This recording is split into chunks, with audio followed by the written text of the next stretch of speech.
गुरु प्यारी सात संगत जी, राधा स्वामी जी। संगत जी, आज 4 मई हुजूर जी ने डेरा ब्यास में आज अपना पहला सत्संग फरमाया था जी, जो मैं आज आपके साथ साझा करने जा रहा हूँ जी। संगत जी, यह जो आज का पल है उसको लफ्ज़ों में बयान नहीं किया जा सकता। आप सभी से मेरी हाथ जोड़कर विनती है, कृपया आप इस वीडियो में शुरू से लेकर अंत तक बने रहें जी। साथ संगत जी, आज का जो पल है वह शब्दों में बयान नहीं किया जा सकता। जैसे आज सब कुछ ही चेंज हो गया था जी। आज जब सत्संग पंडाल में सारी संगत बैठी हुई थी तो मानो ऐसा लग रहा था कि सब कुछ पहले की तरह ही है। आज भी हमारे प्यारे बाबा जी ही सत्संग फरमाएंगे, लेकिन आज का दिन कुछ और ही लेकर आया। जब हमारे प्यारे बाबा जी और हुजूर जी स्टेज पर आए, उन्होंने सारी संगत पर अपनी प्रेम भरी दृष्टि डाली और बाबा जी ने नहीं, फिर हुजूर जी ने सत्संग की शुरुआत की। जैसे मानो सब कुछ बदल गया है जी। आज हुजूर जी ने लगभग 1 घंटे का सत्संग फरमाया था जी। हुजूर जी ने आज स्वामी जी की बानी ली थी, मित्र तेरा कोई नहीं संगियन में। हुजूर जी ने जो भी आज सत्संग में फरमाया वह शब्द एक एक दिल को छूने और आत्मा को झंझोरने वाला था जी। हुजूर जी ने सत्संग की शुरुआत करते ही बड़ी नम्रता और बड़ी सरलता से कहा था कि दुनिया में कोई सगा मित्र सहयोगी नहीं होता। समय आने पर इंसान अकेला रह जाता है। केवल परमात्मा ही सदैव पूर्ण रहने वाला है।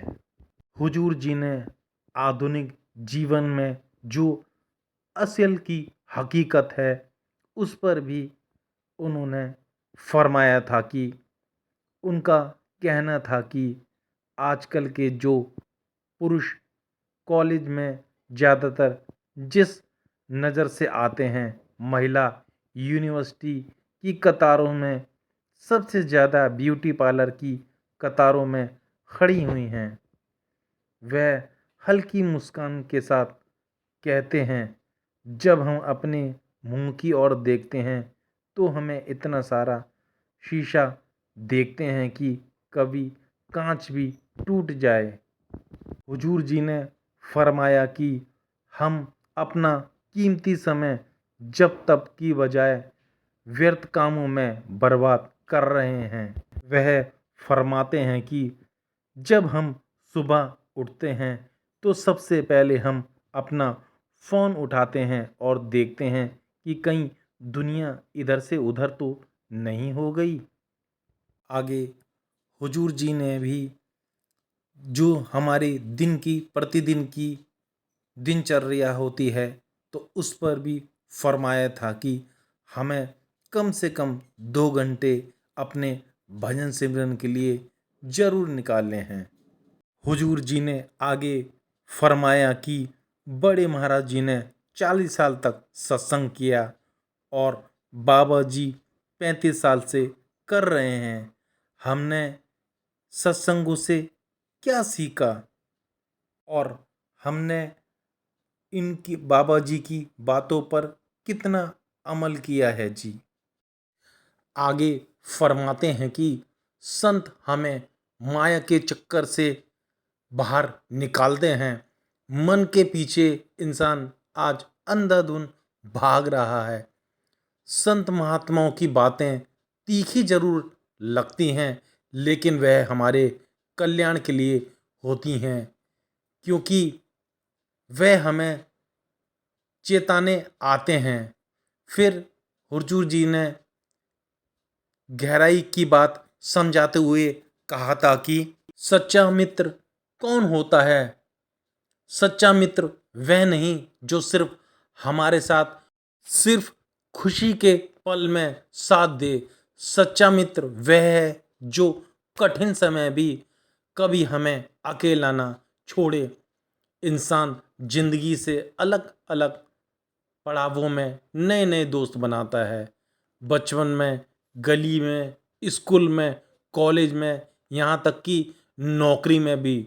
पर जैसे जैसे समय बीतता जाता है, वैसे ही यह सारे संबंध फीके पड़ने शुरू हो जाते हैं और पीछे छूटने लग जाते हैं। जैसे मोहल्ले बदलते हैं, वैसे रिश्ते भी बदलते जाते हैं। और एक दिन यह सब कुछ बिछुड़ जाता है।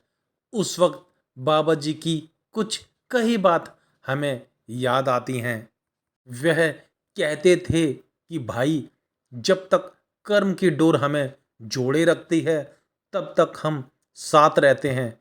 जैसे ही वह डोर छूट जाती है, सब हमसे छूट जाते हैं। आगे फरमाते हैं कि सबसे हमारा गहरा रिश्ता किससे होता है। आमतौर तक हम मानते हैं कि हमारा सबसे गहरा रिश्ता शायद अपने जीवन साथी या परिवार या संतान से होता है। पर यह तो सच है कि हमारा सबसे घनिष्ठ यह शरीर है।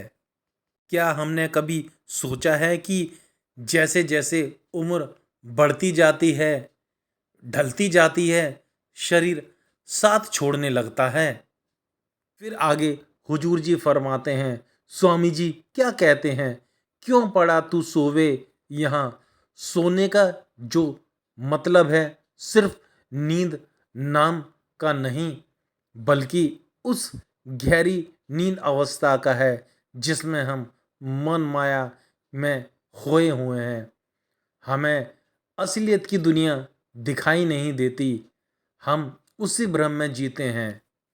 फिर आगे हुजूर जी ने बड़े महाराज जी का उदाहरण देते हुए समझाया था कि रिश्ते जो होते हैं असल में क्या होते हैं। दुनिया में तीन तरह के लोग होते हैं, चोर, डाकू और ठग। चोर वह होता है जो रात के अंधेरे में आता है और हमारी सारी चीज चुरा के ले जाता है।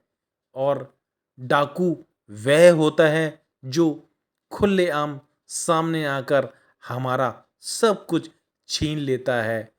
लेकिन सबसे ज़्यादा खतरनाक कौन है? वह है हमारे मित्र, यार, संबंधी, जिसे हुजूर मीठा ठग कहा करते थे। मीठा ठग वह होते हैं जो अपने झूठे प्रेम से हमें बांध लेते हैं और धीरे धीरे हमें इस दुनिया से काट देते हैं। फिर आगे हुजूर समझाते हैं कि हम खुद पर कभी इतना घमंड करते हैं, अपनी शक्ल पर, अपने रुतबे पर, लेकिन जरा सोचें कि अपनी दौलत, अहंकार, लेकिन जब माँ बाप कुछ कहें तो हम उसे टाल देते हैं। और वही अगर दोस्त कहें कि चलो भाई आज हम जिम या कहीं घूमने चलते हैं, तो हम वहाँ तुरंत तैयार हो जाते हैं। लेकिन आज के दौर में हम देखें तो जिम से इतने हाउस और इतने लोग भरे पड़े हैं, लेकिन अगर हम अपने क्लासरूम की बात करें तो वह सारे खाली पड़े हैं। आज हम अपनी शक्ल सूरत को लेकर इतने चिंतित रहते हैं कि दिन भर हम अपना सारा समय सजने संवरने में लगा देते हैं। फरमाते हैं कि हमें इन चीज़ों के लिए टाइम है, लेकिन उस मालिक के लिए हम पर टाइम नहीं है। क्या हमने उस मालिक के लिए कभी वक्त निकाला जिसने हमें यह सुंदर चेहरा जीवन दिया है? इसलिए आज हर रिश्ता झूठा है। ना राजा सच्चा है, ना ही प्रजा सच्ची है।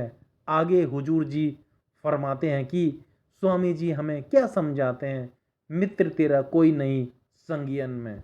हमें समझाते हैं कि हम सभी जानते हैं कि हम फिल्म देखते हैं, पर्दे के पीछे बहुत से किरदार होते हैं, लेकिन जो पर्दे के पीछे बैठा है वह एक निर्देशक होता है जो सब कुछ चला रहा है।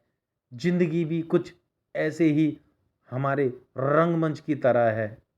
बाबा जी भी अक्सर अपने सत्संगों में फरमाते हैं कि हर इंसान को अपने एक मालिक ने एक भूमिका दी है, लेकिन कोई सोच ले कि सिर्फ वही इस किरदार के लिए चुनाया गया है, तो उससे बड़ी कोई भूल नहीं है और कोई भ्रम नहीं है। असली मालिक वही तय करता है कौन कब मंच पर आएगा और कब उतर जाएगा। और जब वह मंच छूटता है तो भाई, न किसी का रिश्ता बेटा होता है, ना ही किसी का पिता होता है, ना ही दोस्त। हर रिश्ता उस मंच के साथ ही जुड़ा होता है। फिर आगे हुजूर जी स्वामी जी महाराज के बारे में कहते हैं कि स्वामी जी महाराज क्या कहते हैं, प्रीत करो सत्संग में। सत्संग क्या होता है? फरमाते हैं कि सत्संग कोई तमाशा या नाटक नहीं है। यह तो उन संत महापुरुषों के अनुभव का सार है जो पूरी जीवन की राह पर चल चुके हैं और हमें रास्ता दिखा रहे हैं।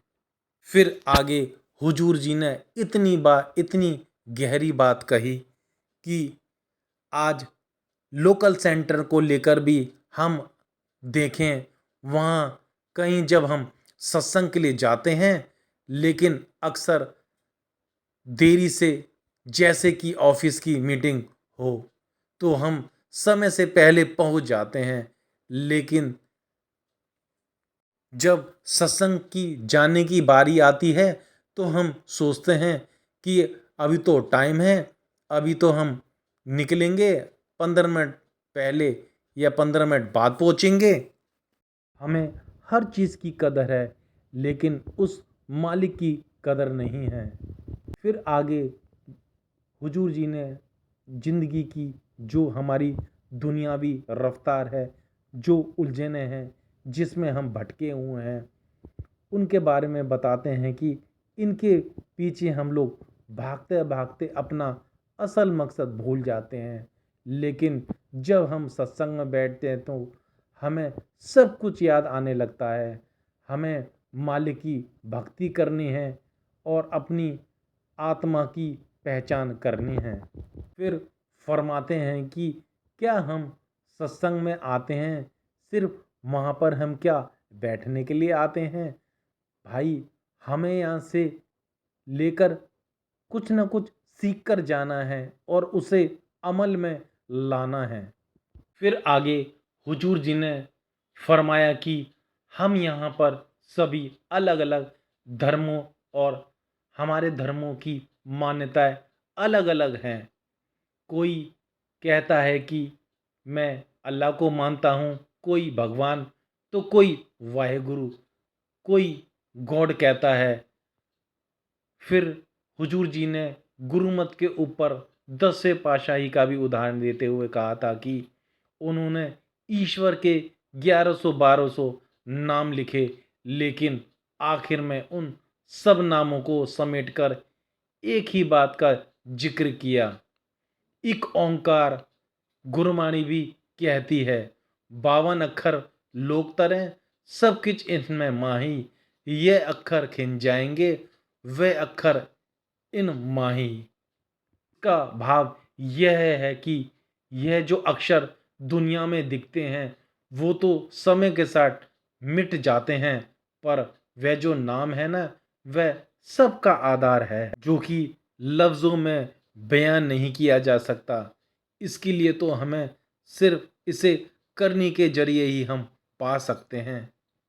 आगे हुजूर जी ने रिश्तों के ऊपर भी फरमाया कि आज बेटा तब तक अपने बूढ़े पिता की सेवा नहीं करना चाहता जब तक जमीन जायदाद उसके नाम ना हो जाए। और छोटे छोटे बच्चे भी आज की टाइम में यही सब कुछ सीख रहे हैं।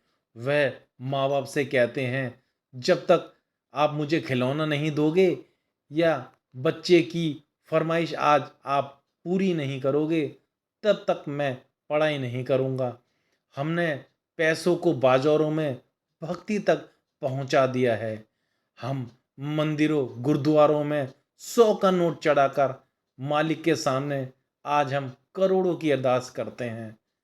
अब हमें खुद ही सोचें कि भाई, क्या यह भक्ति है? यह तो हम सौदा कर रहे हैं मालिक के साथ। मालिक ने हमें भिखारी बनाकर यहाँ भेजा था। पैसे से हम लेना और देना सीखते हैं। परमार्थ क्या सिखाता है? केवल देना। पैसा हमारे अंदर अहंकार पैदा करता है, और यही इतना सारा पैसा आगे हमारे को डिप्रेशन की ओर लेकर चला जाता है। इससे कई बीमारियां जन्म ले लेती हैं। फरमाते हैं कि आज हम जितना भी पैसा कमा ले, लेकिन अगर मन में शांति नहीं है ना, तो उस पैसों का कोई फायदा नहीं है।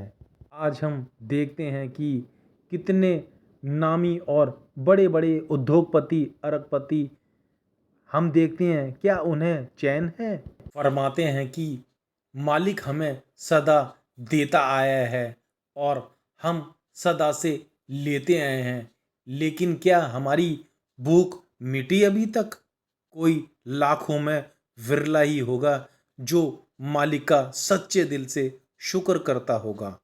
मालिक जो है, हर किसी को इतना जरूर देता है कि वो इज्जत के साथ अपनी जिंदगी बिता सके, लेकिन जब धन हद से बढ़ जाए तो वह हमारे सुकून को छीन लेता है। फिर आगे फरमाते हैं कि आज हम दौलत के चक्कर में पूरे दिन भागते रहते हैं। हमें क्या चाहिए? 2 वक्त की रोटी, एक बिस्तर और अच्छी सुकून की नींद। हुजूर जी ने फरमाया, बोले, पैसा कमाना कोई गलत नहीं है, बिल्कुल ज़रूरी है, लेकिन वहीं तक जहां मेहनत और ईमानदारी से कमाई गई हो, और उसी में ही बरकत होती है। अक्सर बाबा जी भी सत्संग में कहा करते थे कि जिसमें अगर मालिक ने आपकी किस्मत में लिखा है ना, तो कोई उसे छीन नहीं सकता। फिर हम दिन रात क्यों पीछे भाग रहे हैं, क्यों दौड़ रहे हैं, जिससे हम अपना चैन गंवा रहे हैं। आगे वाणी में भी फरमाया था कि चिंता मिटी, चाहत गई, मन हुआ बेपरवाह, जिसको कछु न चाहिए वही शहंशाह। फिर आगे हुजूर जी ने कहा कि अक्सर लोग पूछते हैं कि सिमरन करेंगे तो क्या मिलेगा? तो उसके एवज में बताया कि सिमरन वह चाबी है जिससे हमारे अंदर के खजाने दरवाजे खुलते हैं। जब गुरु हमें नाम देता है और हम दिल लगाकर सिमरन करते हैं, तो वह हमारे अंदर का बंद दरवाज़ा खोल देता है। फिर अंत में हुजूर जी ने एक ही हुक्म को कहा कि हुक्म एक ही है, एको नाम हुक्म है नानक, सतगुरु दिया बुझाए जियो। वह नाम की कमाई और शब्द की कमाई।